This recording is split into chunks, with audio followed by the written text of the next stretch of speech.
ഖദീജ, ഞാൻ നിന്റെ മൈലാഞ്ചി ചെടിയിൽ നിന്നും കുറച്ച് മൈലാഞ്ചി എടുക്കുന്നുണ്ട് കേട്ടോ. കുൽസൂന് കയ്യിലിട്ട് കൊടുക്കാനാണ്. ഉമ്മാനെ കാണണം എന്ന് പോയി പറയുമ്പോൾ എനിക്ക് ഓളോട് പറയാലോ, രണ്ട് കൈയും മൂക്കിനോട് അടുപ്പിച്ച് കണ്ണടച്ച് ഉണർത്താൽ മതിയെന്ന്. അത് നിന്റെ ഉമ്മാൻ്റെ ഓണമാണെന്ന്.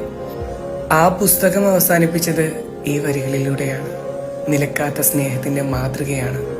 സ്നേഹിക്കാൻ മാത്രം അറിയുന്ന അബൂക്കയും സ്നേഹിക്കപ്പെടുന്നതറിയാതെ മറ്റൊരാളുടെ ഭാര്യയായി ജീവിച്ച ഖദീജയും സ്വന്തം ഭർത്താവിനെ മനസ്സറിഞ്ഞ് മനസ്സിലാക്കിയ ആയിഷയും എന്തിനും ഏതിനും കൂടുനിന്ന മജീദ്ക്കയും കഥയുടെ മാറ്റുകൂട്ടുമ്പോൾ ജീവിതമാണ് പരസ്പരം മനസ്സിലാക്കി ജീവിച്ചാൽ മരിച്ചാലും മറക്കാനാകില്ലെന്ന് ഓർമ്മപ്പെടുത്തുന്ന ഒരു ജീവിതം. സത്യമെന്ന് തോന്നിയ ചില വരികൾ. സ്വർഗത്തിലും ഖദീജയെ വേണമെന്ന് ഞാൻ പടച്ചവനോട് പ്രാർത്ഥിക്കാറുണ്ട്. ഇപ്പോൾ ഞാൻ പടച്ചവനോട് സ്തുതിക്കുന്നു, നമ്മളെ ചേർക്കാത്തതിൽ, എന്നെ ഖദീജയോടൊപ്പം ചേർത്തതിൽ.